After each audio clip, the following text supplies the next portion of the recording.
আমরা এখন D block থেকে আমাদের সেকেন্ড টপিকটা গলনাঙ্ক স্ফুটনাঙ্ক মানে মেল্টিং পয়েন্ট এবং বয়েলিং পয়েন্ট এক্সপ্লেন করব এবং সেটা হচ্ছে গ্রুপ নাম্বার 4 এর জন্য আমরা এখন ডি ব্লক থেকে আমাদের সেকেন্ড টপিকটা শুরু করব মানে গলনাঙ্ক স্ফুটনাঙ্ক মেল্টিং পয়েন্ট বা হচ্ছে বয়েলিং পয়েন্ট এবং সেটা হচ্ছে আমরা আমাদের পিরিয়ড 4 মানে স্ক্যান্ডিয়াম টাইটানিয়াম ভ্যানাডিয়াম ক্রোমিয়াম থেকে শুরু করে জিঙ্ক পর্যন্ত এক্সপ্লেন করব এবং একটা গ্রাফের মাধ্যমে এক্সামে তোমাদের এরকম একটা গ্রাফ দিবে এবং গ্রাফ দিয়ে এটা এক্সপ্লেন করতে বলবে মানে ব্যাখ্যা করতে বলবে। তো আমরা হচ্ছে এক্স বরাবর হচ্ছে অ্যাটমিক নাম্বার 21 স্ক্যান্ডিয়াম, 22 হচ্ছে তোমাদের টাইটানিয়াম ভ্যানাডিয়াম ক্রোমিয়াম ম্যাঙ্গানিজ বসালাম আমরা, আর এই বরাবর হচ্ছে ওয়াই এক্স বরাবর হচ্ছে মেল্টিং পয়েন্ট। এখন দেখা যাচ্ছে বসানোর পর তোমার হচ্ছে অ্যাটমিক নাম্বার যত বাড়ছে মেল্টিং পয়েন্ট বয়েলিং পয়েন্ট তত বাড়ছে, আবার কমা শুরু করছে, আবার বেড়ে লাস্টে আবার কমা শুরু করছে। তো একটা ধাতু বা মেটালের ডি ব্লকে যারা আছে তারা কিন্তু ধাতু বা হচ্ছে মেটাল, তাই না?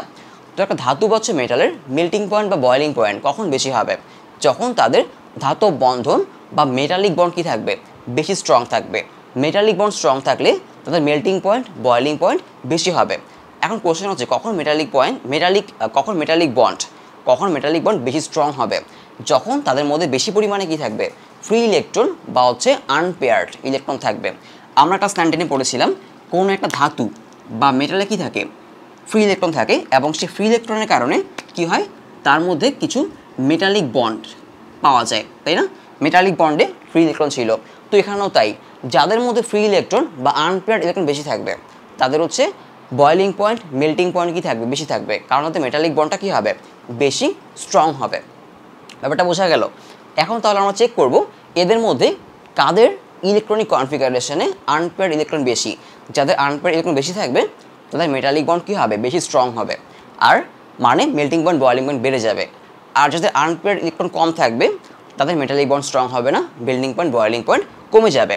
তো আমরা প্রথমে স্ক্যান্ডিয়াম যদি দেখি, স্ক্যান্ডিয়াম হচ্ছে 21 আর 1s2 2s2, আমরা সব দেখবো না, 1s2 2s2 2p6 3s2 3p6।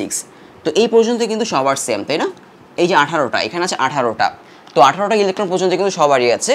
তো এটাকে আমরা নেক্সট থেকে আর্গন লিখব। তো এটা এরপর হচ্ছে 4s আর হচ্ছে 3d 4s to 3d1, তার মানে তার ডি অরবিটালে কি আছে, একটা ইলেকট্রনই আছে, তাই না? মানে 3dxy লিখতে পারি আমি এটাকে, 3dxy একটা ইলেকট্রনই আছে এবং সেটা অযুগ্ম বা আনপেয়ার্ড।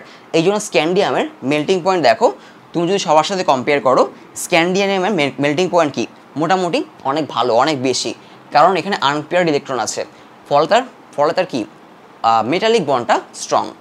আনপেয়ার্ড ইলেকট্রন থাকলে মেটালিক বন্ড স্ট্রং হবে, আর মেটালিক বন্ড যদি স্ট্রং হয় তাহলে মেল্টিং পয়েন্ট বয়েলিং পয়েন্ট কী হবে, বেশি হবে। অনেকে কিন্তু এই এক্সপ্রেশনটাকে উল্টায় দেয় ভুলে, যে মেল্টিং পয়েন্ট বয়েলিং পয়েন্ট আমাদের যদি ফ্রি ইলেকট্রন বেশি থাকে বা আনপেয়ার্ড ইলেকট্রন বেশি থাকে তাহলে মেটালিক বন্ড স্ট্রং হবে, আর কী হবে, মেল্টিং পয়েন্ট বয়েলিং পয়েন্ট কম হবে না। আনপেয়ার্ড ইলেকট্রন বেশি থাকলে মেটালিক বন্ডটা স্ট্রং হবে আর মেল্টিং পয়েন্ট বয়েলিং পয়েন্ট কী হবে, বেড়ে যাবে, কারণ তার মেটালিক বন্ডটা স্ট্রং, ফলে এদেরকে ভাঙতে তোমার বেশি এনার্জি লাগবে। এটাই হচ্ছে এক্সপ্লেনেশন আর কি। এরপর যদি আমরা টাইটানিয়ামে আসি, খেয়াল করে দেখো 22, তাহলে কি হবে, প্রথম হচ্ছে আমার 18 মানে 18, তাই না? 18 আর্গন, আমরা শুধু লাস্টেরটুকু লিখবো। এখানে কি হবে 4s2 3dxy 3dxz, এখানে একটা, তার কিন্তু আসলে কত 3d2, তাই না? তার হচ্ছে 3d2 এবং তার হচ্ছে দুইটা আনপেয়ার্ড ইলেকট্রন, ফলে তার মেল্টিং পয়েন্ট বয়েলিং পয়েন্ট কী হবে, এই যে স্ক্যান্ডিয়াম তার থেকে কী হয়ে যাবে, একটু বেড়ে যাবে। এরপর যদি আমি 23-তে যাই, মানে ভ্যানাডিয়াম 23, এখানে খেয়াল করে দেখো প্রথমে আর্গন, তারপরে 4s2, এটা হচ্ছে 3dxy 3dxz 3dyz, এখানে হচ্ছে 1 1 1, তার কি আনপেয়ার্ড ইলেকট্রন আরও বেশি, তার আনপেয়ার্ড ইলেকট্রন কয়টা, তার আনপেয়ার্ড ইলেকট্রন 3টা, তাই না? আনপেয়ার্ড ইলেকট্রন 3টা, সো এখানে তার মেল্টিং পয়েন্ট বয়েলিং পয়েন্ট কী হয়ে যাবে, আরও বেড়ে যাবে। এরপর যদি আমরা ক্রোমিয়ামে যাই, তার কমে যাবে, কারণ কি আসলে তার ক্রোমিয়ামে তুমি যদি খেয়াল করো, ক্রোমিয়ামে যেটা হয় যে Cr24, যদি তোমাদের ক্রোমিয়ামের ইলেকট্রন বিন্যাস বা ইলেকট্রনিক কনফিগারেশন মনে থাকে, এখানে কিন্তু একটা এক্সেপশন হয়, যেখানে কত হওয়া উচিত ছিল 4:3D4, তাই না? মানে নর্মাল অনুযায়ী এখানে 4:3D2, 4:3D3, আর ক্রোমিয়ামে হওয়ার কথা ছিল কত 4:3D4, কিন্তু এটা কিন্তু হয় না, তাই না? এখান থেকে একটা ইলেকট্রন এখানে চলে আসে। আর আমরা কি জানি, যখন 3D5 মানে কোনো অরবিটাল হাফ ফিল আপ থাকে তখন সেটা কি হয়, বেশি স্টেবল হয়, তাই না? তো এটা হচ্ছে একটা খুব স্টেবল ইলেকট্রনিক কনফিগারেশন। 3D5 হচ্ছে এটা কি একটা স্টেবল ইলেকট্রনিক কনফিগারেশন। তো যেহেতু তার ইলেকট্রনিক কনফিগারেশনটা স্টেবল, তাহলে কি তার মানে তার মেটালিক বন্ডটা কি আসলে দুর্বল। তো এখানে অনেকে ভুলটা করে, যেহেতু ইলেকট্রনিক কনফিগারেশন স্টেবল তো অনেকে মনে করে তার মেটালিক বন্ডটা স্ট্রং। না, ইলেকট্রনিক কনফিগারেশন যদি স্টেবল হয় তাহলে কিন্তু তার ফ্রি ইলেকট্রনের পরিমাণ কি হয়ে যায়, কমে যায়। ক্লিয়ার? ইলেকট্রনিক কনফিগারেশন যদি স্টেবল হয় তাহলে তার ফ্রি ইলেকট্রনের পরিমাণ কমে যায়, কারণ তখন ইলেকট্রনের ছোটাছুটি কি হয়ে যায়, কমে যায়। যেহেতু সে স্টেবল, যেহেতু স্টেবল তার এই যে এরকম ছোটাছুটি করা ইলেকট্রন মানে ফ্রি ইলেকট্রনের পরিমাণ কমে যায়। আগে যেখানে আনপেয়ার্ড ইলেকট্রন ছিল তারা কিন্তু স্টেবল ছিল না, তাই না? তারা স্টেবল ছিল না, সো তারা কি করতো, ছোটাছুটি করতো মানে ফ্রি ইলেকট্রন। আর ফ্রি ইলেকট্রন থাকলে কি হয়, মেটালিক বন্ডটা স্ট্রং হয়। আর মেটালিক বন্ড স্ট্রং থাকলে মেল্টিং পয়েন্ট বয়েলিং পয়েন্ট কি হয়, বেড়ে যায়। কিন্তু ক্রোমিয়ামের ক্ষেত্রে কি, এটা স্টেবল, আর স্টেবল হওয়ার কারণে ইলেকট্রনগুলোর ছোটাছুটি করার কোনো দরকার নেই। So ultimately melting point boiling point কমে যাবে, কারণ তার মেটালিক বন্ড অতটা স্ট্রং না, এইটাই। এবার যদি ক্রোমিয়ামের পর ম্যাঙ্গানিজে আসো, এখানে কিন্তু সেম অবস্থা। ম্যাঙ্গানিজে হচ্ছে আমাদের 25, তাই না? সো এখানে হচ্ছে প্রথমে কি থাকবে, 18টা আর্গন 18, আর্গন 18, এরপর হচ্ছে এখানে হবে 4:3D5, এটা হচ্ছে আমাদের ক্রোমিয়াম। তো এখানে কিন্তু আরও স্টেবল, তাই না? এখানে একটা ন্যাচারালি কি, ন্যাচারালি এরকম আসে। তো এখানে আরও স্টেবল, এবং এই কারণেই হচ্ছে খেয়াল করে দেখো ম্যাঙ্গানিজে মেল্টিং পয়েন্ট বয়েলিং পয়েন্ট এসে কী হয়ে গেল, অনেক কমে গেল, কারণ তার ইলেকট্রনিক কনফিগারেশন কি, অনেক বেশি স্টেবল। অনেক বেশি স্টেবল থাকার কারণে ফ্রি ইলেকট্রনের পরিমাণ কম, আর ফ্রি ইলেকট্রনের পরিমাণ কম থাকার কারণে তার মেটালিক বন্ডটা উইক, মানে অত বেশি স্ট্রং না। আলটিমেটলি তার মেল্টিং পয়েন্ট বয়েলিং পয়েন্ট কমে গেল। এরপর যদি এখান থেকে সামনে আগাতে থাকো তখন আবার কি হয়, ডি অরবিটালটা আবার কি হয়, আনস্টেবল হতে থাকে, কারণ এফি কত 26, তাই না? তো এফি যদি তুমি লেখো 26, এখানে কিন্তু আমাদের প্রথমে আর্গন 18, এখানে হয় 4:3D6, তাহলে এখানে কি হয়ে গেল, আবার হচ্ছে ডি অরবিটালটা আনস্টেবল হয়ে গেল, তাই না? ডি অরবিটাল হচ্ছে আবার আনস্টেবল, এবং এখানে কি হয় আবার একটু, এই জন্য মেল্টিং পয়েন্ট কী হয়, এখান থেকে ম্যাঙ্গানিজ থেকে আবার কি হতে থাকে, বাড়তে থাকে।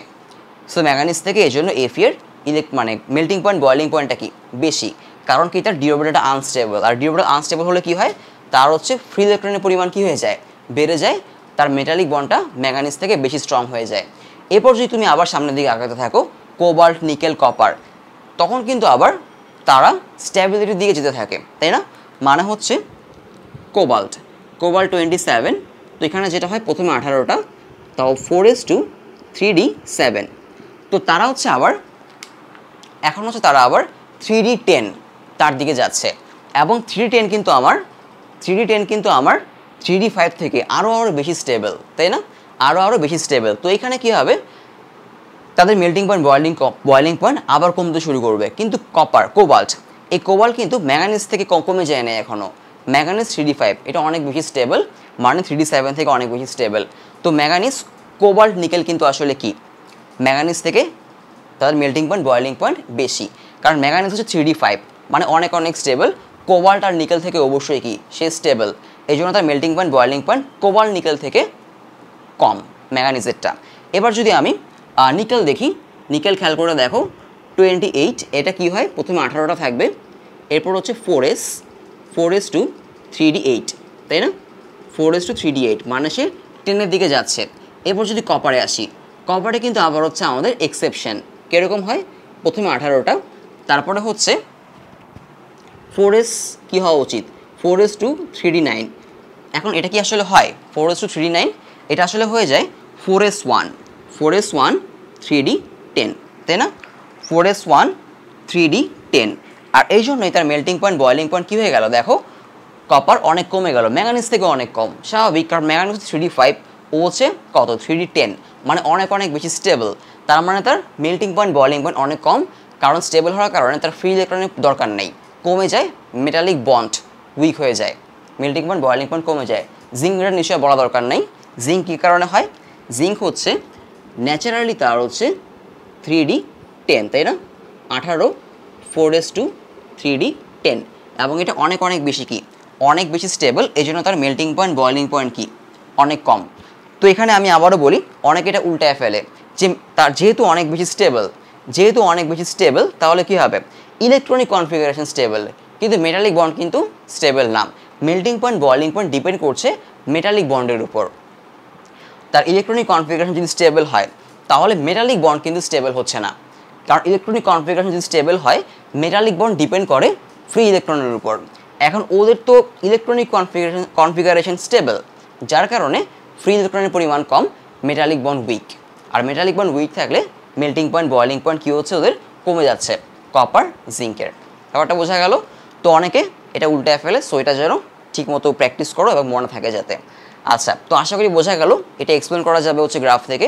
এরপরে যাবো হচ্ছে আমরা এদের ম্যাগনেটিক ধর্ম বা হচ্ছে ম্যাগনেটিক প্রপার্টি, এবং সেখানেও আমাদের সহায়তা করবো হচ্ছে এই যে অযুগ্ম বা হচ্ছে আনপেয়ার্ড ডি অরবিটাল।